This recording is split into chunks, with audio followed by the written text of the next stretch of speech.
1.5 GB प्राप्त करने वाला गांधी नेहरू की समीक्षा नहीं कर सकता और प्रधानमंत्री आवास में मकान लेने वाला तो बिल्कुल भी नहीं कर सकता। क्या इसका मतलब ये नहीं है कि खान सर साफ साफ कह रहे हों कि जितना भी दलित वर्ग है, जितना भी गरीब वर्ग है, उसको अपने दाने पानी से मतलब होना चाहिए, मेहनत मजदूरी से मतलब होना चाहिए, उसको राजनीति में कोई विशेष रुचि नहीं लेनी चाहिए। हमारा संविधान 1950 में बना और हर प्रधानमंत्री उस संविधान की ही शपथ लेता है। 1946 में हमारे पास कोई संविधान नहीं था, तो नेहरू किस चीज की शपथ ले रहा था? अगर अग्निवीर से आने वाले जिनकी ट्रेनिंग ही कुछ महीने होती है, वो वापस आकर के उपद्रव फैला सकते हैं, वो वापस आकर के आतंकवादी गतिविधियों में शामिल हो सकते हैं, तो फिर 10-10, 15-15, 20-20 साल सर्विस दे करके हर राह घाटे जिनको मालूम है, जिनको हथियार खोलना बांधना से लेकर के बॉर्डर के आर पार किस किस चीज़ की तस्करी किस किस प्रकार से हो सकती है, हमारी सेना की क्या क्या खुफिया जानकारी हैं, क्या वो रिटायरमेंट के बाद में इस प्रकार की चीज़ें नहीं कर सकता? काफ़ी सारे जो खालिस्तानी सिख हैं वो आजकल ऐसे पोस्ट डाल रहे हैं कि हमारे झंडे का जो निशान है वो और ईरान के झंडे का जो निशान है वो बहुत कुछ मैच करता है, इसलिए हम ईरान को सपोर्ट करते हैं।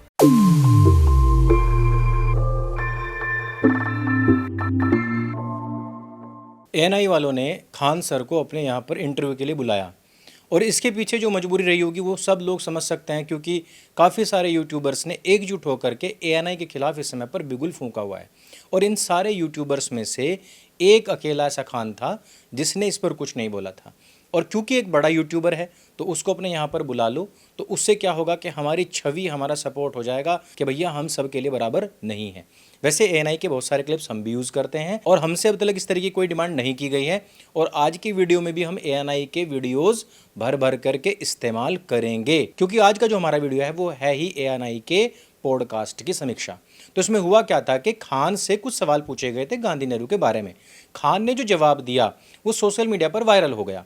बहुत सारे कांग्रेसी लोग कह रहे हैं कि खान ने आज ऐसा जवाब दे दिया, मुंह तोड़ जवाब दे दिया कि जिससे पूरी दुनिया में ये बात सिद्ध हो जाएगी कि गांधी नेहरू की छवि क्या थी। अब ये खान यहीं पर नहीं रुकता है, ये अग्निवीर के विषय में बात करता है, अग्निवीर की तुलना खालिस्तानी आतंकवादियों से भी करता है। थोड़ी देर के बाद में ही ये खुद गांधी का मजाक भी बनाता है। खालिस्तानियों की इस समय पर क्या तैयारी चल रही है, किस तरीके के लोग उसमें शामिल थे और गांधी नेहरू पर इसके द्वारा बोले गए एक एक वचन की हम इस वीडियो में समीक्षा करने वाले हैं। इस वीडियो को अंत तक देखिएगा, आपके बहुत सारे कॉन्सेप्ट क्लियर हो जाएंगे। तो एएनआई के इस इंटरव्यू में समिता प्रकाश खान से पूछती है कि आजकल जो बच्चे गांधी के बारे में इस तरीके की बातें कर रहे हैं उस पर आपके क्या विचार हैं? जब हम बच्चे थे ना तो गांधी जी के बारे में या फिर नेहरू जी के बारे में कोई दूसरे विचार नहीं हो सकता, एक ही था कि देवर आर हीरोज। लेकिन आजकल बच्चे जो हैं वो बहस करते हैं कि, और वो पढ़ते हैं, सुनते हैं कि इनके भी नेगेटिव व्यूज थे जो इन्होंने किया या नेहरू जी ने किया। चाइना के प्रति जो नरम व्यवहार था नेहरू का वो गलत था। तो अब जो है डिबेट वगैरह होता है तो बच्चे आजकल की जनरेशन जो 4 बजे अपना 1.5 GB डाटा खत्म कर देते हैं ये जनरेशन की बात करते हैं। जो हफ्ते में कोई काम नहीं करते फिर भी संडे को देखते रहते हैं। हाँ, संडे को भी आराम करते हैं। मतलब हफ्ते में कोई काम नहीं करना है, संडे को भी आराम करना है। ये जनरेशन जो आज अपने मुखिया के खिलाफ आवाज नहीं उठाता, आज का जनरेशन, इसके सामने एक नॉर्मल 2 कौड़ी का ठेकेदार घटिया मसाला डाल के नालियां बना देता है जिसका ढक्कन टूट जाता है, ये उसके खिलाफ आवाज न उठाने वाली जनरेशन गांधी पे आवाज उठाती है, जो गुलामी में महारानी से लड़ गया था, जो अपने विधायक से नहीं लड़ सकता है, बिना पैसा खिलाए प्रधानमंत्री आवास योजना से घर नहीं बनवा सकता है, वो आवाज उठाता है गांधी सही थे या गलत थे। ये तो बात हो गया, मोबाइल आ गया 2 लाइन लिख दो, किसी को खराबी है। खान बोलता है कि आजकल तो नेट सस्ता है, 1.5 GB मिल जाता है, शाम के 4 बजे तक ये खत्म हो जाता है। ऐसे लोग जो राशन की लाइन में खड़े हुए हैं, ऐसे लोग जो प्रधानमंत्री आवास योजना से अपना मकान बनवा रहे हैं, वो लोग भी गांधी की समीक्षा कर रहे हैं। अब खान से ये पूछा जाना चाहिए कि क्या वो लोग समीक्षा करें जिनके पास में इंटरनेट नहीं है, या फिर वो जो आलिशान भवनों और महलों में रहते हैं, या जो आलिशान भवनों और महलों में रह रहे हैं, अगर वो समीक्षा करेंगे तो क्या आप उन बातों को मान जाएंगे? गांधी नेहरू की समीक्षा बहुत बड़े बड़े राइटर्स ने भी की है, बहुत बड़े बड़े लेखकों और विचारकों ने भी की है, और केवल भारत ही नहीं बल्कि पूरी दुनिया के लेखकों ने गांधी नेहरू की काफ़ी सारी समीक्षाएं की हैं। यहाँ तक कि जिस समय पर भारत का बंटवारा हो रहा था उस समय तो अंबेडकर और एनी बेसेंट ने खुद ही गांधी की खूब फजीहत की थी। इवन गांधी के मरने के बाद में सरोजिनी नायडू का बयान आता है कि ये बंदा तो कब्ज से मर जाता, इसको गोली मारने की आवश्यकता क्या थी। तो हमें समझ नहीं आया कि खान को बुलाने, इस प्रकार के क्वेश्चन करने और खान द्वारा इस प्रकार का झूठ थूकने और उस थूक का फेशियल करके कांग्रेसियों द्वारा पूरे के पूरे सोशल मीडिया पर यह मुजरा करने का मतलब क्या बनता है। गांधी वो व्यक्ति था जिसने मंदिरों को खाली करवाकर वहां मुसलमानों से नमाज पढ़वाई थी और मस्जिदों में घुसे हुए हिंदुओं को बाहर निकलवा दिया था जब उनके सिर पर कोई आसरा तक नहीं था। ये वही गांधी है जिसकी गलतियों के कारण से भारत के हिंदू मारे गए और आज भी हिंदू उसी दंश को फिर से झेल रहे हैं। अगर कांग्रेसी खान की सारी बातों को सच मानते हैं तो उसने जो पहले कहा था कि अब्दुल प्लेन उड़ाता है, उस बात को क्यों सच्चा नहीं मानते। सुरेश ने जहाज उड़ाया, मतलब सुरेश जहाज उड़ाया, द्वंद्व समास में, अब बस इसका नाम चेंज करिए, अब्दुल ने जहाज उड़ाया, सब देखिए लेकिन अंतर हो जाएगा। सुरेश ने जहाज उड़ाया मतलब उड़ाया और अब्दुल ने जहाज उड़ाया मतलब भड़काया। खान ने तो मुसलमानों, इस्लाम और इस्लामिक देशों के बारे में बहुत कुछ बोला है, तो वो क्यों नहीं माना जाता। यही इन लोगों का दोगलापन स्पष्ट हो जाता है। सरकार को बताना मतलब इन्हें पता है कि ये सरकार को बात बताया जाएगा। दूसरी बात, जाति धर्म पूछा गया, हिंदू हो कि नहीं, कलमा पढ़ो, और उसके बाद कोई लोग कह रहे हैं कि जाति का धर्म नहीं होता है। कलमा कौन धर्म का आदमी पढ़ाता है जी? हाँ, इतनों में आंख नहीं खुल रहा है। यहाँ पे एकदम शर्म लिहाज घोल के पी गए हैं, किसी के सामने निहत्थे को मार दिए हैं। 57 मुस्लिम देश फलस्तीन का साथ देते हैं केवल और केवल इसलिए कि फलस्तीन मुसलमान है और कहते हैं कि मानवता के लिए साथ दे रहे हैं। मानवता तो यूक्रेन में भी है भाई, मानवता तो वहां भी थी जो कश्मीर के पहलगाम में मार दिया गया, मानवता तो वहां भी है जहां जापान पे परमाणु बम मारा गया। आपको मानवता साफ बोल भाई कि मुस्लिम हो, मुस्लिम के लिए सपोर्ट करो, इसमें क्या खराबी है? तुम कर रहे हो तो करो। खान से एक और सवाल पूछा गया कि सरदार वल्लभ भाई पटेल को प्रधानमंत्री क्यों नहीं बनाया गया, इस बारे में आपके क्या विचार हैं। इलेक्शन होता है इंडिया में 1951 में और सरदार पटेल जी की आकस्मिक मृत्यु होती है 1950 में, तो फिर कैसे बना सकते हैं जब आप कोई इंसान इलेक्शन से पहले ही मर जाते हैं। तो अब कुछ लोग का कहना है कि नहीं, जो एंट्रीम गवर्नमेंट थी 3 साल की ना, उसमें क्या कर लेते। लॉर्ड माउंटबेटन बैठा हुआ था, आपका सेनापति नहीं था, आप प्रधानमंत्री बन के ही क्या कर लेते। जब सेनापति आपके जनरल बूचर था सेनापति, 1948 की लड़ाई में क्या हुआ, जनरल बूचर ने सेना ही नहीं भेजा, तो क्या कर लेते। तो बस ये है कि हम किसी को पसंद करते हैं, उसके अंध में हम किसी को गाली दे देंगे। अब देखिए, खान यहां पर भी गोल गच्चा मार जाता है। वो कहता है कि पहला चुनाव ही 1951 में हुआ था, जबकि सरदार वल्लभ भाई पटेल तो 50 में ही मर गए थे। तो ऐसे में जब वो चुनाव ही नहीं लड़े तो प्रधानमंत्री कैसे बन गए। अब खान यहां पर पूरी दुनिया के स्टूडेंट्स को गुमराह कर देता है, जबकि एक टीचर को स्पष्ट जवाब देना चाहिए ताकि सारे कॉन्सेप्ट्स क्लियर रहें स्टूडेंट्स के। ये खान है, दुनिया इसको खान सर के नाम से पुकारती है। सर का मतलब यहां पर लिया जाता है पढ़ाने वाला, होता नहीं है सर का मतलब पढ़ाने वाला, लेकिन यहां पर उसको सर बोला इसलिए जाता है क्योंकि आजकल ऐसा प्रचलित है कि पढ़ाने वाले को सर बोला जाता है। तो इस व्यक्ति ने यह झूठ क्यों बोला? इसने यह सच छिपा लिया कि नेहरू 1946 से ही प्रधानमंत्री थे। हमारा संविधान 1950 में बना और हर प्रधानमंत्री उस संविधान की ही शपथ लेता है।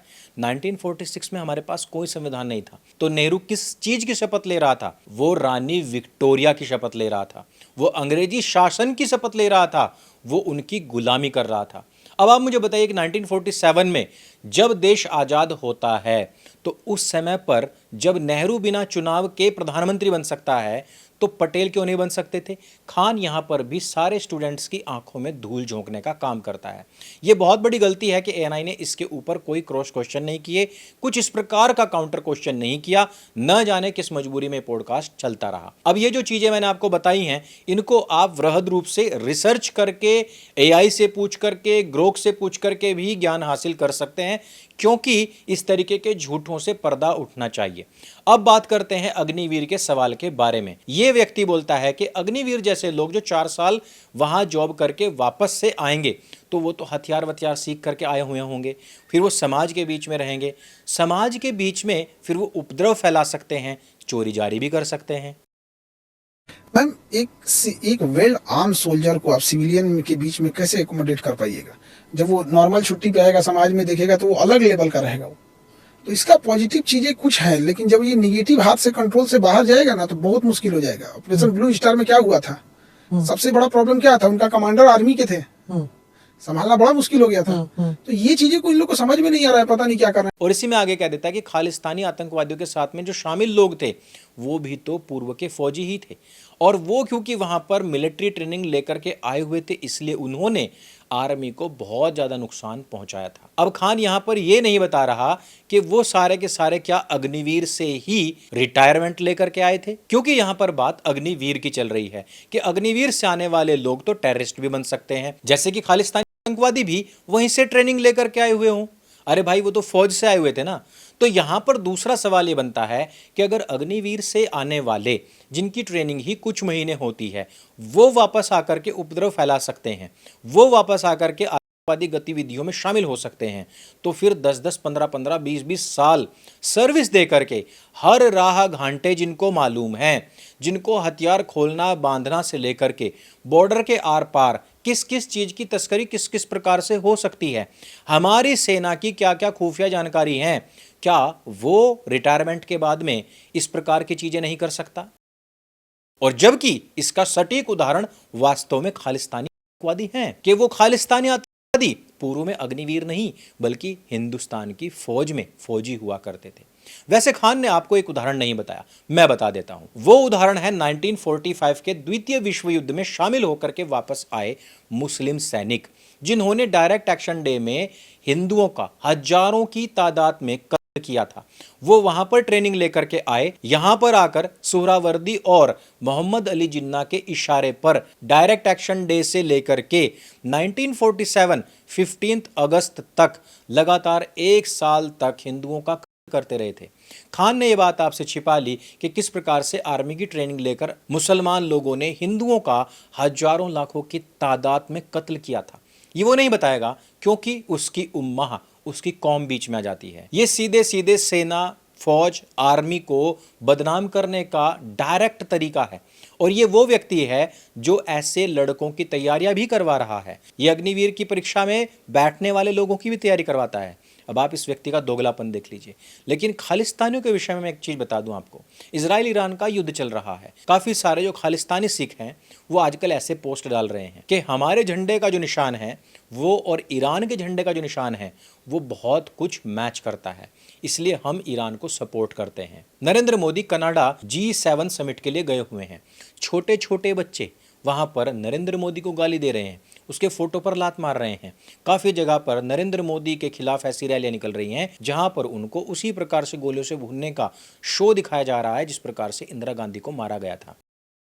अब आप समझ सकते हैं कि खालिस्तानियों की ट्रेनिंग केवल आर्मी से वापस आकर के ही नहीं बल्कि छोटे छोटे बच्चों की भी की जाती है। हो सकता है कि भिंडरवाले के गिरोह में कुछ लोग आर्मी से वापस आकर के ट्रेनर बने होंगे, लेकिन सारे के सारे तो फौज से वापस नहीं आए थे। ये जो बच्चे आज आतंकवादियों जैसी हरकतें कर रहे हैं ये तो फौज से वापस नहीं आए हैं। तो ऐसे में मुसलमानों की तरह अपने छोटे छोटे बच्चों को आतंकवादी बनाने का कार्य कौन कर रहा है? क्या इसका जवाब खान देगा?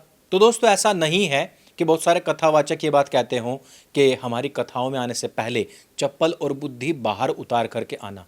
कुछ टीचर्स भी ऐसे हैं, कुछ प्रोपेगेंडिस्ट यूट्यूबर्स भी ऐसे हैं कि वो पहले ही कह देते हैं कि हमारी कक्षा में आने से पहले या हमारी बात सुनने से पहले अपनी चप्पल और बुद्धि बाहर उतार करके आना। आप यहाँ पर आकर तर्क प्रमाण आदि की बात नहीं कर सकते, यहाँ आप आकर क्रॉस क्वेश्चंस नहीं कर सकते, काउंटर क्वेश्चंस नहीं कर सकते। जो हमने कह दिया बस वही सही है। ऐसे में बहुत बड़ा युवा वर्ग भ्रमित हो जाता है, दिग्भ्रमित हो जाता है और उनको लगता है कि हाँ यही व्यक्ति सही कह रहा है।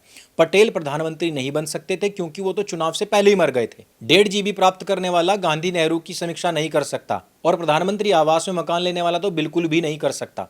क्या इसका मतलब ये नहीं है कि खान सर साफ साफ कह रहे हों कि जितना भी दलित वर्ग है, जितना भी गरीब वर्ग है, उसको अपने दाने पानी से मतलब होना चाहिए, मेहनत मजदूरी से मतलब होना चाहिए, उसको राजनीति में कोई विशेष रुचि नहीं लेनी चाहिए? क्या खान सर इस प्रकार से गरीब के जागते हुए विवेक के विरोधी नहीं है? क्या इस प्रकार से खान सर अत्यंत पिछड़े वर्ग का उपहास नहीं कर रहे? क्या इस प्रकार से खान सर उभरती हुई उन प्रतिभाओं का उपहास नहीं कर रहे जो बेचारे आज मजदूरी कर रहे हैं और कहीं ना कहीं देशी विदेशी राइटर्स को पढ़ रहे हैं, देश का असली इतिहास जानने की कोशिश कर रहे हैं? इस पर भी आपको विचार अवश्य ही करना चाहिए। इस वीडियो में सिर्फ इतना ही। ये विवेक और तर्क का विषय है, इसको मैं आपके ऊपर छोड़ देता हूं। और मैंने पहले ही कह दिया कि इन विषयों में आप लोग अपनी खोज भी जारी रखें कि कौन महान था, कितना महान था, कौन प्रधानमंत्री बन सकता था और कौन क्यों नहीं बन पाया। अगर ये वीडियो आपको अच्छा लगता है, जानकारी से भरपूर लगता है, इसको सबके साथ में शेयर अवश्य करें। मेरे संग बोली सत्य सनातन वैदिक धर्म की जय। जय हिंद, वंदे मातरम।